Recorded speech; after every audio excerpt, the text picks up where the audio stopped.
There are tons of videos on YouTube talking about how people missed the point of The Secret Life of Walter Mitty. I get those takes, but I honestly also think that it's indeed hard to fully embrace everything the movie is trying to do. There are moments that feel kind of cheesy or disjointed. But the movie does provides us a lot of good things to reflect on.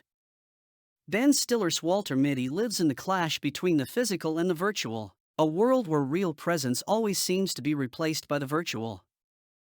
And for Walter, virtual wasn't just about the internet, but the entire world inside his head.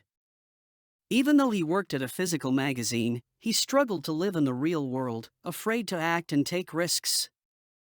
He was even too afraid to talk to the girl he liked at work, unless it was online, needing the guy from the dating site to remind him that at some point, he had to talk to her in person. The truth is, he was afraid of himself, unable to act in the real world. And of course, inside his own subjective world, everything looked better, reminding us of the danger of inner fantasies. Everything there feels perfect, because it never has to deal with reality. Nobody dreams about a messy, ugly world, full of suffering.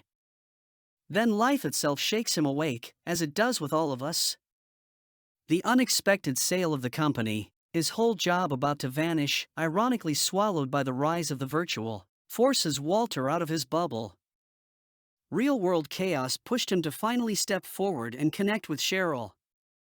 Because while Walter's life was stuck on spreadsheets, rigid numbers, and a square, predictable routine, she was someone who had switched jobs just a month earlier, taking romance classes, willing to follow her impulses, the opposite of everything Walter was. When these two sides meet, something new happens, and through her influence, Walter finally does what he thought he'd never do: dive into the unknown. It's a wallet.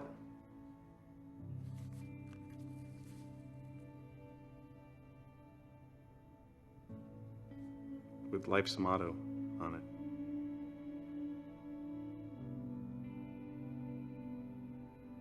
Life magazine itself expresses something every human being feels deep down.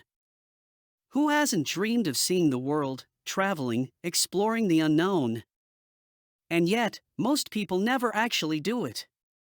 Walter seemed like one of those people, stuck in a supposedly monotonous life, too afraid to step out. In living out that human impulse to go beyond, the movie shows us something crucial. Walter was looking for the lost negative, but he ended up finding himself. Because the things we idealize in our heads are never as perfect as we imagine once they become real. Travel here becomes a symbol of leaving behind the imaginary world inside our heads in order to face the unknown. And that unknown isn't just new countries or landscapes. It's letting go of yourself to meet other people. Because that was what people often forgot about the magazine's motto. It wasn't just about seeing new places, new countries, and faraway lands. It was about meeting new people. That's the real adventure, stepping out of ourselves to encounter someone else. And that's why, along his journey, Walter had to let go of certain things from the past in order to live in the present. He carried the memory of his father with him, but also learned to drop the useless weights that were holding him back, like the childhood figurine he finally gave away to serve someone else, Cheryl's son, trading it for a skateboard. It also shows that he needed an integrated life, when he brought back another hidden talent of his: skateboarding.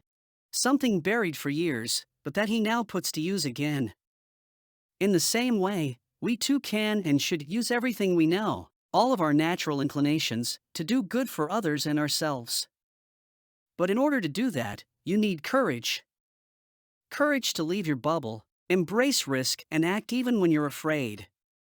The kind of courage we find when we do things not just for ourselves, but for someone else. Like Walter jumping into that helicopter, not for himself, but because he remembered Cheryl. Because human beings always think the better life is out there, somewhere far away. But when we chase the dream and collide with reality, we realize the greatest treasure isn't out there. It is within us, when we have the courage to step out of our own head, to leave ourselves behind and venture into the unknown. And the greatest adventure is not just discovering new places, but discovering the people around us. to leave the virtual world inside our mind and embrace real, physical relationships, face to face. Because in the end, it always depends on how we look at and contemplate the different aspects of our life. For example, at the start of the movie, Walter is shown living a monotonous, square life, stuck in modern city society, buried in a dark basement office, beneath everyone else. He lived in an ugly modern building, with every expense calculated on spreadsheets, closed in on himself. And when the inevitable shock of reality came, the very man responsible for the company's transition became the symbol of the modern corporate world, where people don't really care about you, where technological innovations forget there are real people behind the work, reducing everyone to mere numbers on a chart. But life is not just that. Even the dry executive leading the transition didn't actually know the company he was now in charge of. He couldn't see that those people working there were real human beings, flesh, blood, and soul, who had dedicated their lives to make it happen. This thing that you do, Ted, where you come into a place and you push people out,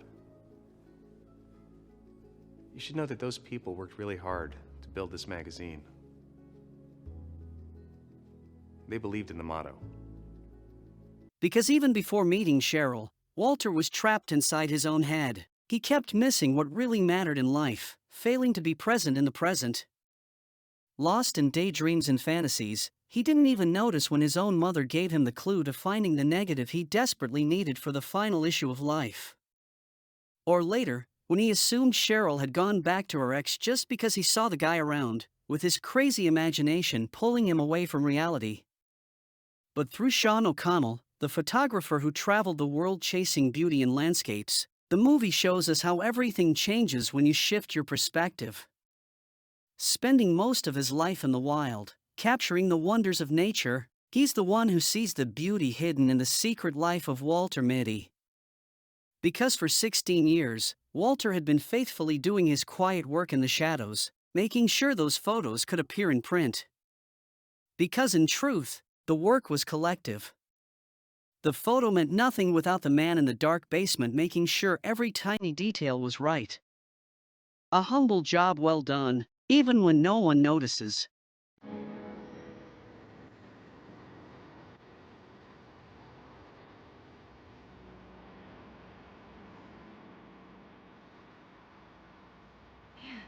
Walter.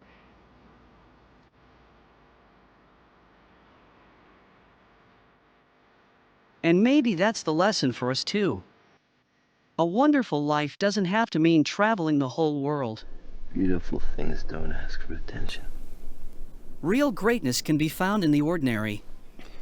When we think we've never done anything big or relevant, maybe we've actually done the most important thing of all: living quietly, serving without seeking glory, being faithful to our work, and helping the people right in front of us.